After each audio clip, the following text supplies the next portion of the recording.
வணக்கம் நண்பர்களே. இது easy shop services Tamil. So இன்னைக்கு நம்ம அமெரிக்கன் மார்க்கெட்டை பத்தி இந்த வீடியோல பேச போறோம். அமெரிக்கன் மார்க்கெட் ஓப்பனிங்க்கு முன்னாடி என்னென்ன முக்கியமான விஷயம்லாம் நடக்குது, டவ் ஜோன்ஸ், நாஸ்டாக், SP 500 இதெல்லாம் எப்க்கு அப்படிங்கறத ரொம்ப சிம்பிளா பார்த்துடலாம். இன்னைக்கு அமெரிக்க ஃபியூச்சர்ஸை பார்த்தா டவ் ஜோன்ஸோட ஃபியூச்சர்ஸ் ஆகட்டும், நாஸ்டாக்கோட ஃபியூச்சர்ஸ், S&P 500ஓட ஃபியூச்சர், இது மூணுமே லேசா ரெட்ல தான் இருக்கு. இதை பார்த்துட்டு மார்க்கெட் ரொம்ப பெரிய அளவுக்கு விழப்போகுது அப்படின்ட்டு நம்ம ரொம்ப பயப்பட தேவையில்லை. கொஞ்சம் சில மாசமாவே அமெரிக்க மார்க்கெட் நல்ல ரேலியை தான் கொடுத்துக்கிட்டு இருக்கு நமக்கு.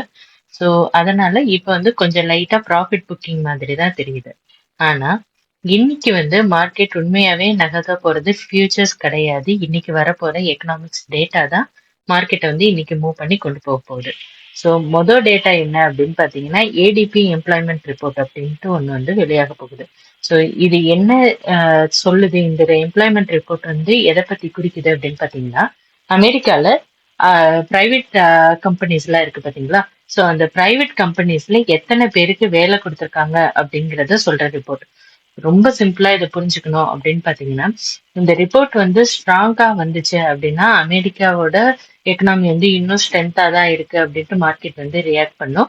அது அப்படின்னா ஃபெடரல் ரிசர்வோட வட்டி விகிதம் இருக்கு பாத்தீங்களா, அது உடனே குறைக்காது அப்படிங்கிற எதிர்பார்ப்பு உங்களுக்கு கிடைக்கும்.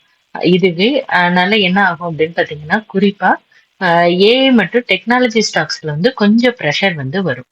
அதே நேரம் ரிப்போர்ட் இப்ப நம்ம ஏடிபி எம்ப்ளாய்மெண்ட் ரிப்போர்ட் சொன்னோம் பாத்தீங்களா, அந்த ஏடிபி எம்ப்ளாய்மெண்ட் ரிப்போர்ட் கொஞ்சம் வீக்கா வந்துச்சு அப்படின்னா வட்டி சீக்கிரமா குறைக்க போறாங்க. பெட்ரிசவோட வட்டி கொஞ்சம் குறைக்க போறாங்க, சீக்கிரமாவே குறைக்கலாம் அப்படிங்கிற ஒரு அசம்ஷனுக்கு மார்க்கெட் வரும்.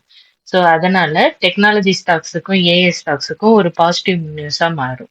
அடுத்தது என்ன அப்படின்னு பாத்தீங்கன்னா, ISM manufacturing BMI report.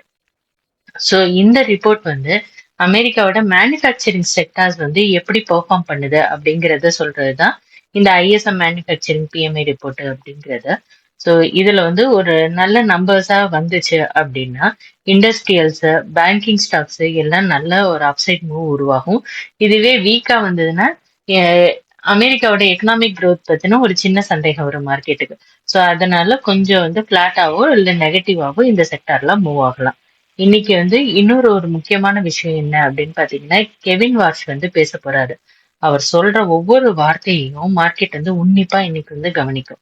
So first என்னென்ன வார்த்தையெல்லாம் உன்னிப்பா மார்க்கெட் கவனிக்க போகுது அப்படின்னு பாத்தீங்கன்னா, இன்ட்ரெஸ்ட் ரேட்டை பத்தி என்ன வியூ சொல்ல போறாரு, இன்ஃபிளேஷன் ரேட்டை பத்தி அவரோட வியூ என்ன, யுஎஸ் எக்கானமி பத்தி அவரோட வியூ என்ன அப்படிங்கறது எல்லாமே பார்க்க போறாங்க. மார்க்கெட் ஃபாலோ பண்ணிக்கிட்டே இருக்க போகுது. இப்போதைக்கு ட்ரெஷரி ஈல்டும் கொஞ்சம் மேலதான் இருக்கு. டாலர் இண்டெக்ஸும் ஸ்ட்ராங்கா தான் இருக்கு. ஸோ டாலர் இண்டெக்ஸை பொறுத்த வரைக்கும் நம்ம ஜப்பானோட எண் கொஞ்சம் குறைஞ்சிருக்கு. அதே மாதிரி யூரோப்போட இதுவும் கொஞ்சம் ப்ரெஷரைஸ்ட்ல தான் இருக்கு யூஎஸ் டாலரை கம்பேர் பண்ணும்போது. பொதுவா ட்ரெஷரி ஈல்டு மேல போனுச்சு அப்படின்னா என்விடியா, மைக்ரோசாஃப்ட், ஏஎம்டி இந்த மாதிரி ஸ்டாக்ஸுக்கெல்லாம் கொஞ்சம் க்ரோத் ப்ரெஷர் க்ரோத் ஸ்டாக்குக்கு ப்ரெஷர் ஜாஸ்தியா வரும். ஆனா இதுவே பேங்கிங் ஸ்டாக்ஸுக்கு எப்பயுமே பாசிட்டிவா தான் இருக்கும் இந்த ட்ரெஷரி ஈல்டு மேல போனுச்சுன்னா. கம்பெனி நியூஸ்ல பெரிய ஹைலைட் என்னன்னா, நைக் இருக்கு பாத்தீங்களா, நைக்குக்கு நல்ல ஏர்னிங்ஸ் கொடுத்துருக்கு. ஆனா ஃபியூச்சரோட நைக்கோட ஃபியூச்சர் க்ரோத் பத்தினது மேனேஜ்மெண்ட் கொஞ்சம் நல்லா பேசலன்னு வச்சுக்கோங்களேன், கன்சர்வேட்டிவா பேசியிருக்காங்க. அதனால ப்ரீ மார்க்கெட்ல அந்த ஸ்டாக்ல கொஞ்சம் டவுன் இருக்க வாய்ப்பு இருக்கு. இதனால ரீட்டைல் செக்டர்லயும் கொஞ்சம் இம்பாக்ட் இருக்கலாம். ஆனா ஒரு விஷயம் மட்டும் கிளியரா தெரியுது, ஏஐ ஸ்டோரி இன்னும் முடிஞ்சிடல. ஏஐயோட ஸ்டாக்ஸுக்கு இன்னும் மவுஸ் இருக்கதான் செய்யுது மார்க்கெட்ல. இன்ஸ்டிடியூஷனல் இன்வெஸ்டர்ஸ் இன்னும் ஏஐ ஸ்டாக்ஸ் எல்லாம் அக்குமுலேட் பண்ணிக்கிட்டே தான் வராங்க. So Nvidia, Broadcom, Microsoft, AMD, Oracle இந்த மாதிரி ஏஐ ஸ்டாக்ஸ் எல்லாம் மேல போக அதான் அவங்க ஃபோக்கஸ் பண்ணிக்கிட்டு இருக்காங்க இன்னும் இன்ஸ்டிடியூஷனல் இன்வெஸ்டர்ஸ்லாம். அதே மாதிரி data centre, AI infrastructure, cloud computing இந்த மூணு தீமும் இன்னும் ஸ்ட்ராங்கா தான் இருக்கு. அடுத்தது கொஞ்சமா குளோபல் நியூஸையும் பார்த்துடலாம். மிடில் ஈஸ்ட் சுச்சுவேஷன் இன்னும் இன்வெஸ்டர்ஸோட கவனத்துல தான் இருக்கு யூஎஸ் மார்க்கெட்டை பொறுத்த வரைக்கும். குறிப்பா ஆயில் சப்ளை பாதிக்கிற மாதிரி ஏதாவது நியூஸ் வந்துச்சு அப்படின்னா ஆயில் பிரைஸ் ஏ வேகமா ஏறலாம். அது வந்து எனர்ஜி ஸ்டாக்ஸ்க்கு வந்து பாசிட்டிவா மாறும். ஆனா ஓவரால் மார்க்கெட் வாலட்டிலிட்டியும் அது வந்து ஜாஸ்தி பண்ணிடும். அதையும் நீங்க வந்து கவனத்துல எடுத்துக்கணும். அப்படின்னா இன்னைக்கு எந்தெந்த ஸ்டாக்ஸ் எல்லாம் நான் வாட்ச் பண்ண போறேன் அப்படிங்கறது பாத்தீங்கன்னா Nvidia, Broadcom, Microsoft, Tesla, Micron, Nike. இந்த ஸ்டாக்ஸ் எல்லாமே நான் வந்து இந்த 6 ஸ்டாக்ஸ் இருக்கு பாத்தீங்களா? சோ இந்த 6 ஸ்டாக்ஸையும் தான் நான் வந்து இன்னைக்கு வாட்ச் பண்ண போறேன். இந்த ஸ்டாக்ஸ்ல தான் இன்னைக்கு வெளியாக போற எக்கனாமிக் டேட்டா வந்து ஃபர்ஸ்ட் ரியாக்ஷன் கொடுக்க வந்து வாய்ப்பு அதிகம். அப்படின்னா ஓவரால் மார்க்கெட் வந்து எப்படி இருக்கலாம் அப்படின்னு பாத்தீங்கன்னா, என்னோட வியூ என்னன்னா நாஸ்டாக் வந்து கொஞ்சம் ப்ரெஷர்ல வந்து ஸ்டார்ட் ஆகலாம். அதே மாதிரி டவ் ஜோன்ஸும் S&P 500 பிளாட்டாவும் இல்ல அந்த ஃபியூச்சர்ஸோட பாதிப்பு ஃபியூச்சர்ஸ் வந்து நெகட்டிவ்ல இருக்குன்னு சொன்ன பாத்தீங்களா? சோ அந்த ஃபியூச்சர்ஸோட பாதிப்புனால ஒரு ஸ்லைட்டா நெகட்டிவ் ஓப்பனிங் ஆக வந்து வாய்ப்பு இருக்கு. ஆனா ஒரு விஷயம் மட்டும் மறக்காதீங்க. இன்னைக்கு வந்து மார்க்கெட்டோட டைரக்ஷன் முடிவு பண்ண போறது ஃபியூச்சர்ஸ் கிடையாது. எக்கனாமிக் டேட்டா தான் முடிவு பண்ண போகுது. ஓகேவா? சோ மார்க்கெட் ஓபன் ஆன உடனே அவசரப்பட்டு ட்ரேட் எடுக்காதீங்க. முதல் ஒரு அரை நிமிஷத்துல இருந்து அரை மணி நேரத்துல இருந்து அதே மாதிரி 1 மணி நேரம் வரைக்கும் மார்க்கெட் எந்த டைரக்ஷன்ல போகுது அப்படிங்கிறது கன்ஃபார்ம் ஆனதுக்கு அப்புறம் ட்ரேட் எடுத்தா ரிஸ்க் வந்து கொஞ்சம் குறையும். இன்னைக்கு வந்து மார்க்கெட் வந்து மூவ் பண்ணக்கூடிய 3 விஷயங்களை பத்தி நம்ம வந்து பேசியிருக்கோம். ஒண்ணு என்னன்னு பாத்தீங்கன்னா ADP எம்ப்ளாய்மெண்ட் ரிப்போர்ட் வரப்போகுது, ISM மேனுஃபேக்சரிங் டேட்டா வரப்போகுது, ட்ரெஷரி ஈல்டும் ஃபெடரல் ரிசர்வ் பத்தின எதிர்பார்ப்பும் ஜாஸ்தியா இருக்கு. ஸோ இந்த 3ஐயும் கண்டிப்பா ஃபாலோ பண்ணிட்டு அப்புறம் நீங்க வந்து இந்த ஸ்டாக்ல ட்ரேட் எடுக்கலாம்.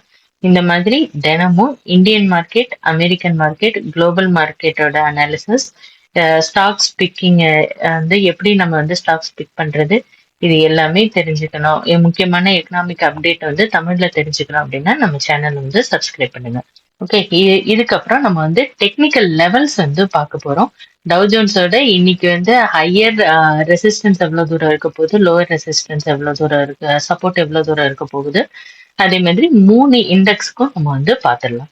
ஃபர்ஸ்ட் வந்து டவ் ஜோன்ஸ் எடுத்துக்கிட்டீங்க அப்படின்னா டவ் ஜோன்ஸ்க்கு வந்து இன்னைக்கு மேக்சிமமா ஹையர் ரெசிஸ்டன்ஸ் வந்து இந்த 52,660 அப்படிங்கிற இடத்துல இருக்கு.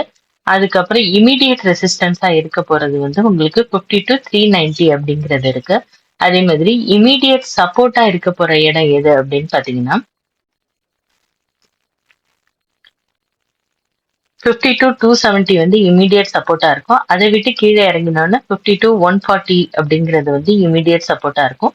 அதையும் தாண்டி கீழே இறங்கினுச்சுன்னா 51,883 அப்படிங்கிறது வந்து அதோட மேக்சிமம் சப்போர்ட்டா இருக்கும் இன்னைக்கு டவ் ஜோன்ஸை பொறுத்த வரைக்கும். அதே மாதிரி S&P 500 பொறுத்த வரைக்கும் நம்ம வந்து ஒரு டவுன் ட்ரெண்ட் லைன் போட்டிருந்தோம்.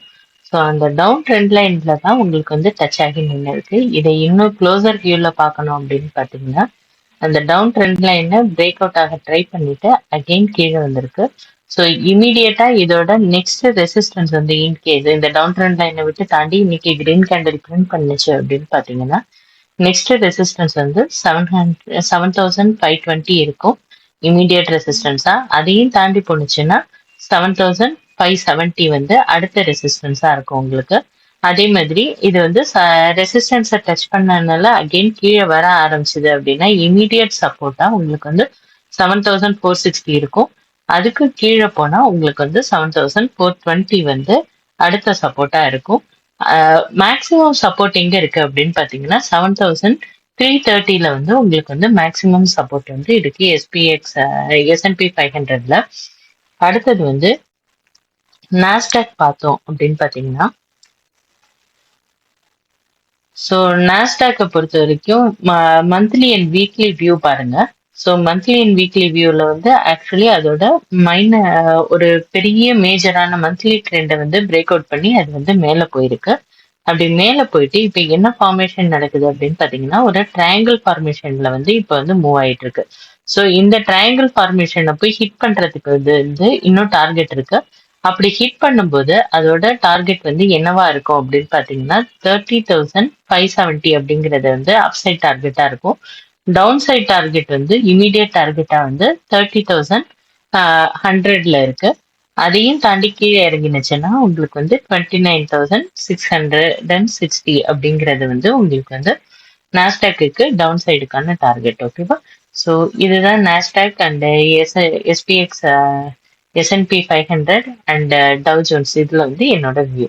Okay, thank you.